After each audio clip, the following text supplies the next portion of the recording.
73. This question might seem a little bit harsh, but are they now the worst franchise in sports, Max? The answer is yes. Unequivocally, they're the worst franchise in sports. They won in January of 73, the 72-73 season. I was born in August of that year. I'm 43 years old. I have yet to see a Knicks championship. Now, New York City, sorry, Cleveland, and many other places, Hong Kong, London, Tokyo, Moscow, whatever you want to mention, let alone L.A., D.C., or Chicago, New York City is the center of the known universe. It is the most important place on earth by any objective measure. And New York City is basketball crazy. It is the #1 sport in the city. Don't believe the hype about the Yankees. They're the hugest franchise and all that, but that's only because the Knicks don't win. Proof.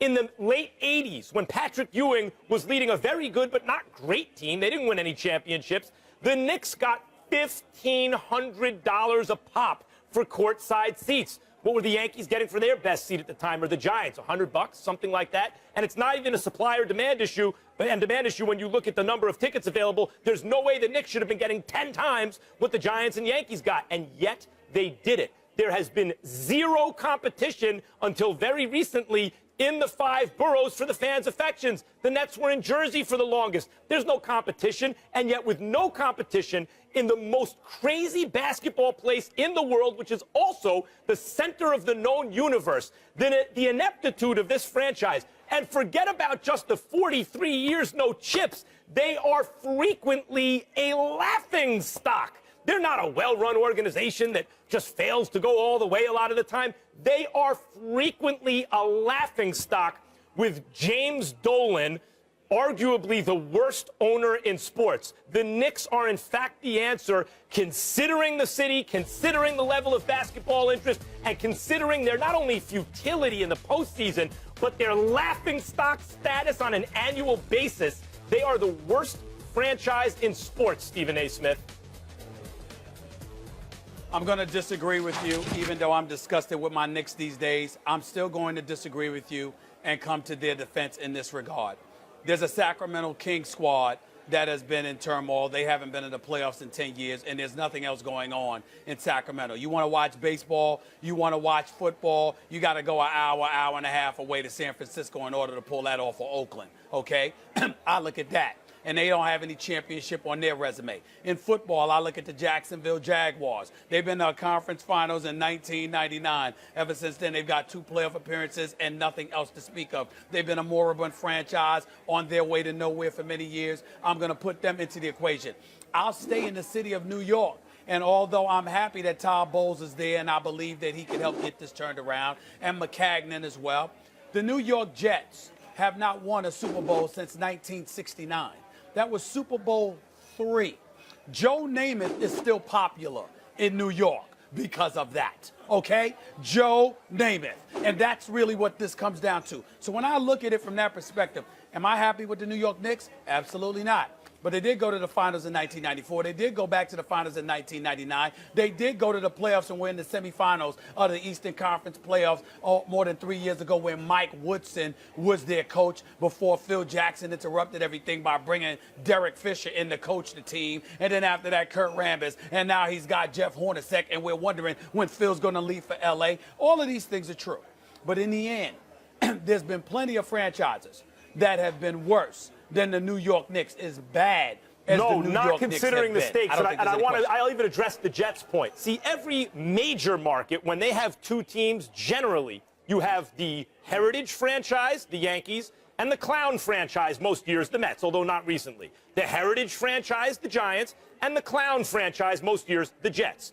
The heritage franchise in New York for basketball is the clown franchise. The Knicks are a clown franchise, and they're the heritage team in the biggest market that is basketball crazy. It is beyond, as a reformed Knicks fan, all I can tell you, because I don't know if I can root for them so long as Dolan owns the team, it is beyond infuriating. It's beyond infuriating. I don't know what else to say about it. He's got to sell the team. Even now, Knicks fans like you are thinking they can make the conference finals. They're not making a conference finals this year. They got no bench. Derrick Rose isn't what he wants. I mean, even this year. And because the fans are so loyal to the Knicks and they sell out every game no matter what, they remain a terrible franchise. They're the worst. And they're getting better, and they're still terrible. Well, you're still talking.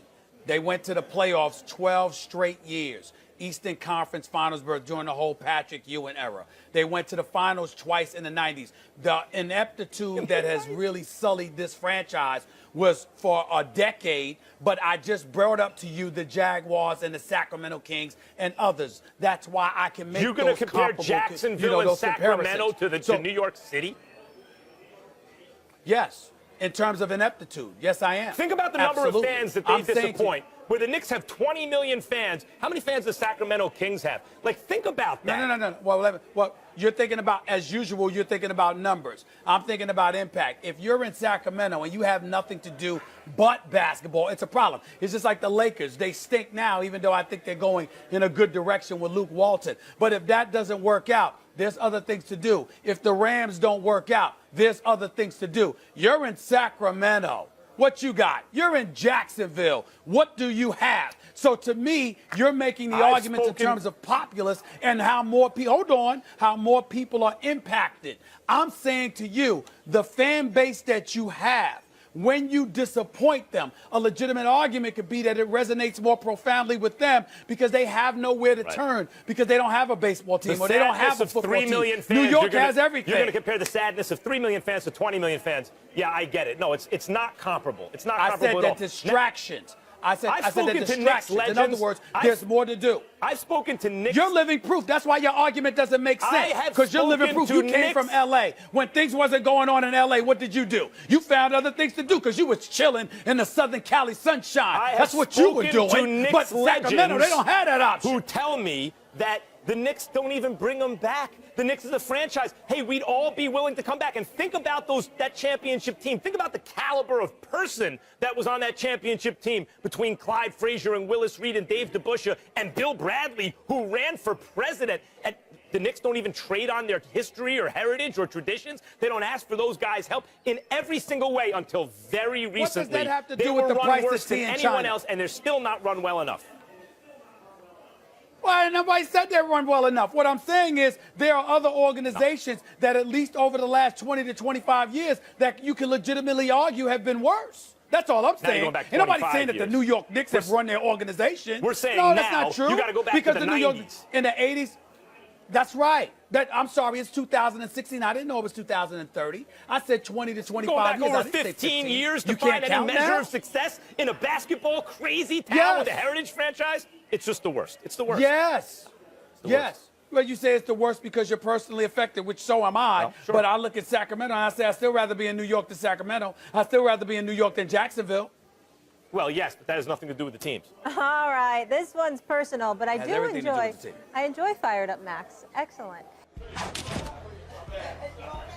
Welcome back to a special edition of First Take. Stephen A. is live in Believe Land, where the crowd is fired up. There they are, about the World Series and the Cavs getting their rings again. We appreciate you guys all coming out. The NBA season kicks off tonight, where the defending champion Cleveland Cavaliers host the New York Knicks. Last month, LeBron said he supported Colin Kaepernick's right to protest the anthem, but he plans on standing, and Carmelo Anthony said he admires Kaepernick's protest but says he will also stand. So unlike the NFL, the NBA has a rule that states players must stand respectfully during the playing of the national anthem before all games.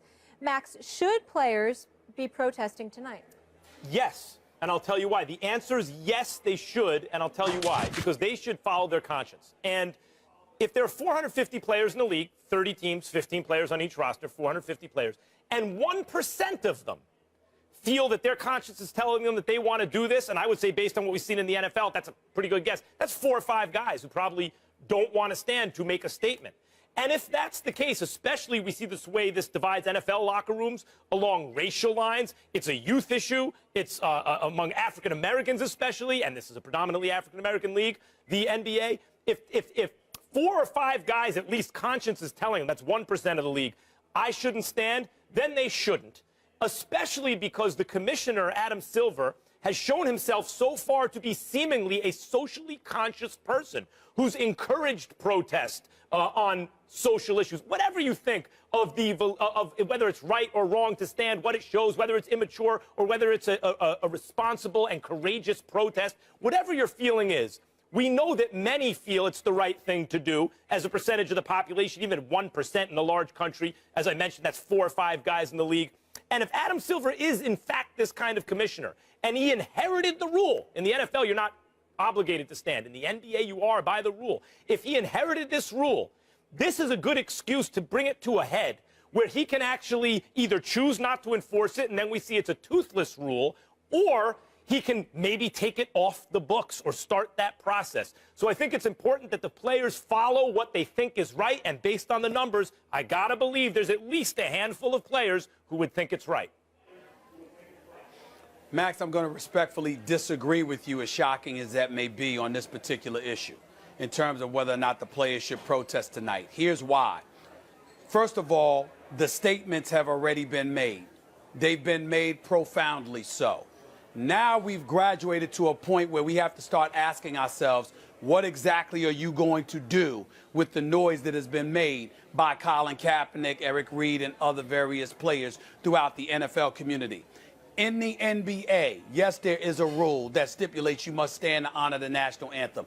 Yes, Colin Kaepernick took his position because he wanted to bring attention to racial injustice and prejudices that have been taking place in our community. But there comes a point in time where simply raising your fist or getting on one knee, the point is made. Now what are you going to do about it? Because certainly we have the bodies, we have the resources, and enough people in our nation are conscientious enough to take this to another level. When Chris Paul, Dwayne Wade, Carmelo Anthony, LeBron James introed the ESPYs to bring attention to some of the things that have taken place. Yes, it wasn't a polarizing issue because the things that they said and what they were bringing attention to, nobody could disagree with it, whereas people could disagree with Colin Kaepernick. And as wrong as I think those people were to disagree with him, because Colin Kaepernick did specifically point out that in no way was he pointing his finger at our military servicemen and women who honorably represent our nation and serve and protect us. The fact of the matter is there are a plethora of people within the United States of America that have adopted that position. And because they've adopted that position, you never know what the fallout is going to be. And we don't think enough about that sometimes. Certainly that shouldn't dissuade you from taking stances. But at the same time, you've got to reach a point where you're willing to ask yourself, how effective is it going to be, A, and B, what is the potential fallout to the potential benefit of it? We got a presidential election that has clearly divided our nation. You're forced to take one side or another. Colin Kaepernick has forced you to take one side or another. Everybody wants to stand up and tell these NBA players, even the average one or the less than average ones, the ones that are lucky to have a job, all right, take this position and fight for this and fight for that. And ain't a damn one of those individuals going to be around to help pay your bills when you can't find a damn job because you're being ostracized or victimized. I'm taking all of that into consideration. If none of this had ever happened, I would get you. But the fact that Colin Kaepernick and others have made the noise that they've made, and let us not forget that the NBA and the Players Association are in the throes of a collective bargaining agreement. That's what I wanted to bring up. And you've got to put yourself in a position where you can make some noise and you don't jeopardize the kind of cachet that you're building with that audience you're looking to patronize your product. You got to take all those things into consideration and be smart. I certainly respect that position. I think it's well thought out. I'm not arguing that you have to take a stance. I'm saying you should follow your conscience. And it's awfully convenient because there's a lot of money on the line in the CBA right now for some to argue to players. I'm not arguing that you're saying that here, but for some to get in players' ears now and say there's a tremendous amount of money on the line. This time, it's inconvenient to follow your conscience, so don't do it. You know, it seems to me like that's an awfully convenient thing to do. And when you get kind of the most credit and when I think you make the most change is when it's inconvenient to follow your conscience, which it would be here. I just think the players should do what they feel is right. Yeah, but sometimes what you think is right is detrimental to you and detrimental to the overall agenda. If this hadn't happened, that's one thing. But when the noise has already been made, chances are you're going to create more cynicism and bring more vitriol your way But at the same time, it's not going to be effective. If it was going to really affect change, if it were a LeBron James or somebody of that magnitude, you would have a point. But LeBron James already said he's standing for the national anthem. He's not somebody